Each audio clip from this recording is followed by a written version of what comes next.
get to our breakout picks. I'm going to go first because I've got the lowest ADP of 3, and I've got JJ Peterka. Peterka was a player that I was outrageously high on last year, and admittedly probably too high. He got off to a great start, though. He had 16 points in his first 16 games, and boy, did I feel vindicated at that point in time.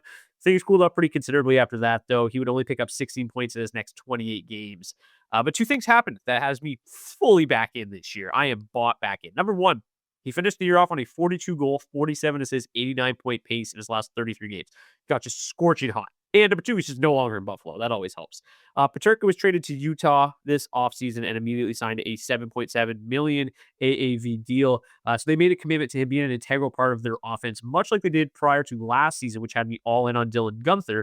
And we've seen Peterka put up impressive shot totals in the past. They've been kind of wishy-washy. They're not always super consistent. So it'll be interesting to see where he kind of falls there. And that's going to ultimately, decide how many goals he ends up scoring.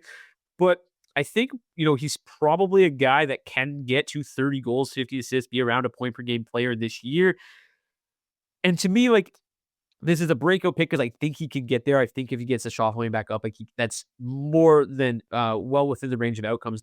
The thing is, though, he's also just a great value pick. He's going around pick 124 right now. And even if he just kind of settles back into what he's been the last couple of seasons, he's still a great value pick there. You don't have to reach for him quite like I was doing last season. So, great value, and I think the upside is tremendous here for a breakout. It's going to be the best team that he's ever played on. That's going to be a really, really good top 6 in Utah, right? He's going to be playing with Keller or Schmaltz or Guenther, Cooley. There's a lot the of most talent. exciting young line in hockey if we see Hayden, Cooley, and him go down, right? That line's going to be awesome. Yeah, there's a lot of young talent there that I'm really excited to see play together, and adding Peterka to a team of players that we were already very high on is going to be fun to watch for us. But that is my breakout pick. Let's get back to Beebs here. You've got the next lowest ADP breakout, and we'll close out the show with D. Yeah, pretty crazy that I'll start by saying I would significantly rather have this player than Brad Marchand, not to bring it back there. But my breakout here, it's a pretty easy one. It's Cutter Gauthier out in Anaheim. I think people forget he exists out there. Cutter's currently going 168.5 ADP. And I currently have him as my 107th ranked player at my 250. He was the 5th overall pick in 2022. So this breakout is not necessarily a crazy call. I mean, teams were behind him. He's now on to his second organization after we saw the fallout in Philadelphia happen. And Cutter came to Anaheim last year, and it took a little bit to get the engine going. But once it did, things got really, really attractive for Cutter Gauthier, especially for fantasy purposes. Cutter finished the year with 20 goals and 48 points, 190 shots on goal. Pretty fantastic for a rookie season, considering we didn't hear that much about it. But the thing is, he did all of this while averaging just 14.09 time on ice. Let me bring that stat back. That's 190 shots on goal in a rookie season on just 14.09 time on ice nightly. That bodes quite well for Cutter Gauthier, who is definitely ready to take a step forward with new head coach Joel Quenneville in town. And dare I say it, is Patrick Kane 2.0 coming out in Anaheim. That's probably my closest comp I'd give here to we're saying pretty prime Patrick in there, but pretty much my closest comp to how I see Cutter going under Quenneville. It's a little lazy because of the Chicago thing there, but Cutter Gauthier's final 27 games in Anaheim last year, when he finally started to get it going, he had 22 points in those 27 games. 11 of those were goals, 75 shots. That's 2.7 shots per game. He was also a +8. So for those of you crazy people who play in plus-minus leagues, he still didn't hurt you there, which people just associate with Anaheim. And if you put that across a full season, that's a 33 goal, 33 assist pace, 227 shots.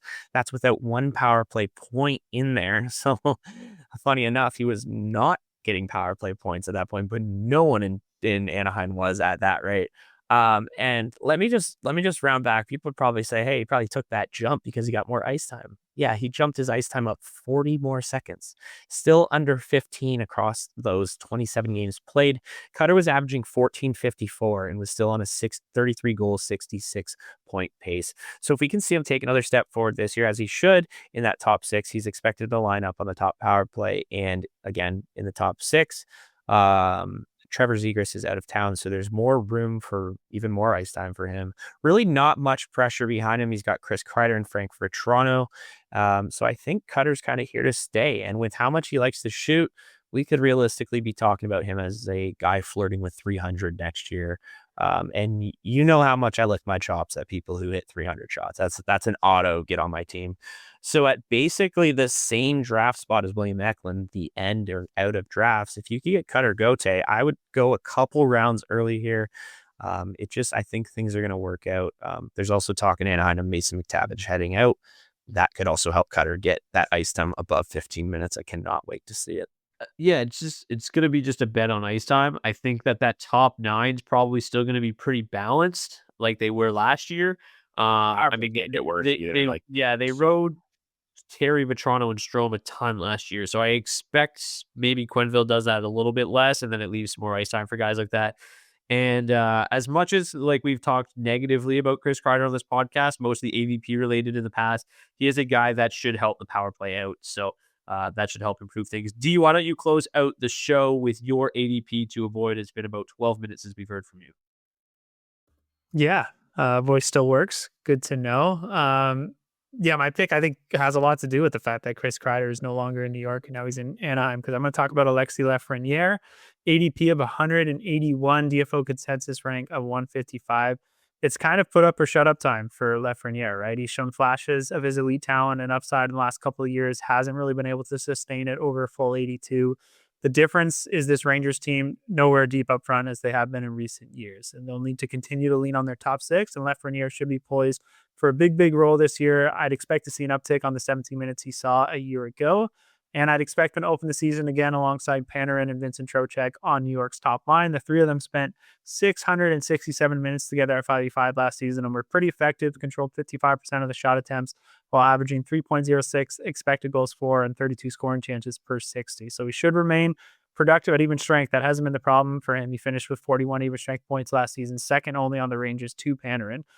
The real question is whether or not he can lock down a spot on that first power play unit. That's been the real hole in his production in recent years. Just 4 power play points a year ago. And with Kreider out of town, I think there's a really good chance he finally gets that opportunity.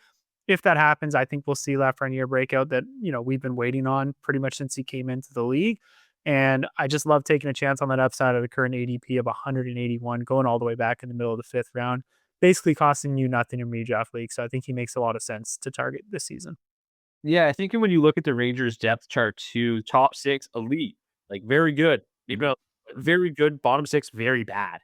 So that top 6 is probably going to get all the minutes that they can handle. And I think Lafreniere playing in that top line with Trocheck and Panarin, like that's been a line that's been together for a while. They've got really good 5v5 numbers. They just need Lafreniere to kind of put the puck in the back of the net a little bit more frequently. And then the same thing goes to that second line. I think Will Cooley, while we're on the topic of the Rangers, I think he's got some breakout potential. You talked about him he's kind of a nice banger league target as well. He fit really well with JT Miller and Mika Zibanejad last year. So I think both those guys got some breakout potential in New York. And if that top 6 gets as many minutes as we think they might, I think there's a lot of potential for both of them there. But that is going to do it for this edition of the DFO Fantasy Show. That was our left wing preview episode. Next up is the right wingers.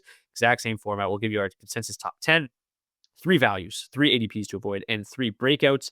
Until then, we'll see you soon. And hopefully you're not doing any drops yet, because we got 3 more preview episodes to get to before you are clicking draft on anybody. So see you guys back here then.